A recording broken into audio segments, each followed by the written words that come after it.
Hey, oh, hey team, happy Wednesday. Oh man, hopefully my voice will fall into a good rhythm. Um, Never fear, it is just allergies. And I feel great, much better than I sound. But definitely wanted to make sure now that my voice has come back a bit that you guys get your training tip for the week. So before we get started on cycling basics to continue our back to basics, uh, series for the month of March. Excuse me. Quick shout out to our babes that rocked the open water swim at Sandkey this past weekend at Sandkey Park. It was an awesome way to kick off the open water swim race season. In some bumpy conditions, very, very honest swim, very technical swim, and the team did amazing. I had a lot of fun doing water support for that race, and congratulations again to everybody who participated. Job well done. All right, so if you haven't yet, if you haven't been on in a little bit, this month we're going to be focusing on a back to basics swim, bike, run, and then a bonus topic for the month of March. So last week we did swim basics, got a lot of great feedback on that video. So if you haven't yet watched the swim basics, highly recommend you go back and tune in for that. One of the biggest things that people noted as helpful was the chat and aspects of the talk where we focused on breathing and how integral that is for your swim. I feel like I sound like a cartoon character right now. So definitely go back and check that out. I'll actually post the link to that chat here in the comments because it was such great feedback on that topic and how useful it was. Anyway, without further ado, let's get into the 5 basic cycling tips that you should know or practice as a triathlete and as a cyclist. So the first one is knowing how to properly use your gears. Even if you live in a flat area like we do in Florida, knowing how to utilize your gears when you're climbing bridges, hills, mountains, when you're descending, or when you're going into a headwind, or you've got a really awesome tailwind, knowing how to utilize your gears to maximize your efficiency and your speed and your power is going to make you such a stronger cyclist and also help you see huge dividends in your performance, both in training and for racing. So know how to use your gears. All right, number 2, also talking about performance related topics. Cadence is an often overlooked aspect of cycling. But looking at cadence, and by cadence we mean how fast are your legs turning over? How fast are you pedaling the bike? And when you're doing triathlon, typically a really good place to start is a lot of people have a much slower cadence than is optimal. So working your cadence up to closer to 80, 85 RPM is just a really solid place to start.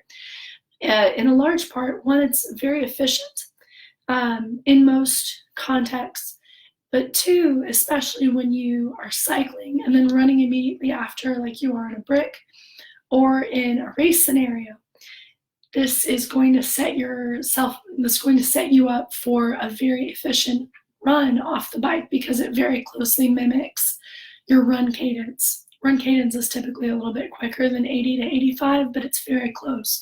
However, so if you think instead, if you're doing like 60 to 65 RPM on the bike, it's a lot of grinding.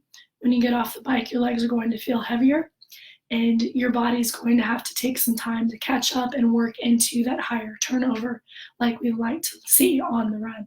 And we will talk about also cadence in the context of running in next week's talk, so more to come on that. But definitely take a look at your cadence. If you don't have a cadence sensor, they do make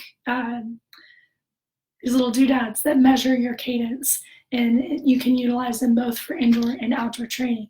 Great investment, a reasonably inexpensive measure, so definitely do take a look at your cadence. So that's number 2. Number 3, not necessarily a riding specific basic, but it will make you a more well-rounded cyclist and help you ride faster if you know basic bike maintenance. All right, so we're talking about keeping your bike in tip-top shape, just basic general maintenance, general cleaning after you're done with a few rides, or if you're going outside and it's kind of gross conditions, making sure that you're taking care of your equipment so that it will perform for a very, very long time to come and also work very efficiently in the way that it's meant to. All right, and then also on that note, just knowing how to do what's called an ABC bike check. And we'll be talking also in the team group. If you're not part of the team, come join us. We talk much, much more in depth on these topics that we introduce on Training Tip Tuesday, Wednesday, each week. So if you want to dive deeper into this stuff, please come join us in the group. All right, so we'll be talking about how to do an ABC bike check, and then also know how to change a flat tire. This is something that I honestly was guilty of not knowing how to do for the first few years of being a triathlete, and I got stuck out in the middle of nowhere without, this was days before cell phones. So know how to change a flat tire, carry your stuff with you on your rides, and also in your races. This just makes you more self-sufficient, and if you need to in a pinch, you can also help somebody else out. All right, number 4, how to fit your helmet properly. I unfortunately don't have my helmet right next to me, otherwise I'd show you guys, but basically, you want your helmet to fit properly and securely so that if you do have an accident, that it's able to do what it's intended to, which is protect your most important aspect, your head. Okay, so you want to make sure that your helmet sits pretty level on your head. You don't want it to ride back to expose your forehead. You want your forehead to be covered. All right, and the other common error that I see a lot of cyclists riding around is the chin strap is super loose. So it shouldn't be cutting off your breathing, but it should be relatively snug underneath your, right under your chin. Maybe like 1 to 2 fingers at the very most, but typically 1 finger width of room right underneath your chin is a really good indicator. Also note that most helmets are adjustable, so they should cinch down against the back of your head for that super custom fit. So make sure you're utilizing that feature as well. And always, always, always, please wear a helmet, especially if you're riding outside, on the road, on the trail, doesn't matter. Wear your helmet. All right. And then the 5th, the 5th bike basic is going to be basic bike handling. So if you're outside and riding, you should know and be able to gesture whether you're turning, whether you're slowing down. If you're unable to be able to do these hand gestures, at least if you have a voice, at least be able to shout out these indications, okay? And then also a really good skill to have is to be able to reach down, grab your water bottle, take a sip of water, and put it back in your cage without veering all over the road or all over the trail. I know a lot of people will say, oh, I've got a CamelBak, it's fine. That can get you through in a pinch, but having solid bike handling skills makes you feel so much more confident on your bike, and it also helps protect you and the other racers and your training partners from avoidable incidents. So definitely go out to a grassy field. If you have in your area a really good resource is the League of American Bicyclists. I actually worked for them for a little while. The LAB, they organize Bike Handling 101 skills clinics that are typically free or very low cost, or Bike Rodeo is similar. So go out, take the time, make it a session, go out and learn and practice over and over your bike handling skills so that you're a confident and very strong rider.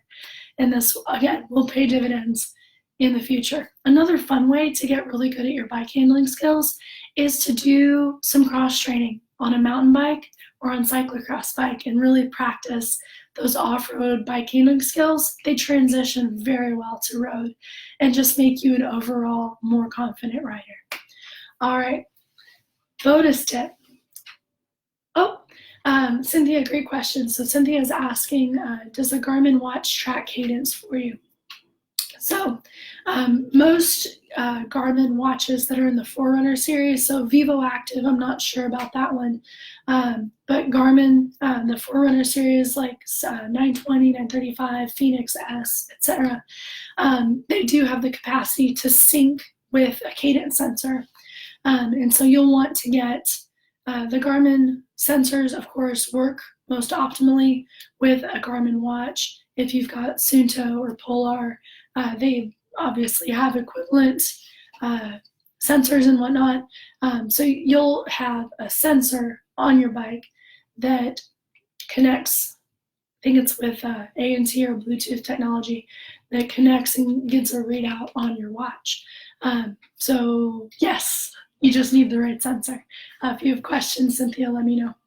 All right, so cycling bonus tip number 1. I get a lot of questions from especially newer athletes or athletes who have been in the sport for a couple of years, and they want to up their cycling game by switching to clipless pedals. And if you're not familiar with clipless pedals are the ones that have the cleats on the bottom, and they click into the pedal.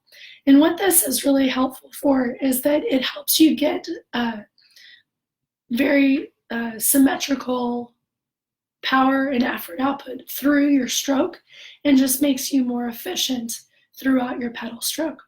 But it can be intimidating. I totally get this.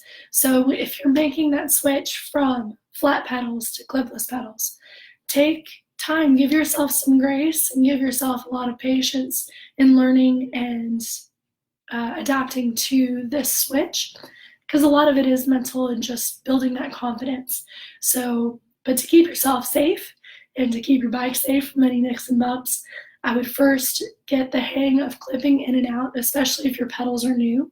Sometimes they take a little bit of break-in time to get those pedals loosened up. So practice first on the trainer. And once you're confident with clipping in, clipping out, you can move outside. And I would recommend practicing in an area that you're allowed to, of course, but on like a short grassy area. So a park, a ball field, any sort of area that's firm enough to ride on, but that is going to be a lot more forgiving than if you're practicing in a parking lot, for instance. So that's your cycling tip. Your second bonus tip is not related to cycling, but it is training related. As you may have noticed, I've been a little bit under the weather. Again, just allergies, promise not coronavirus.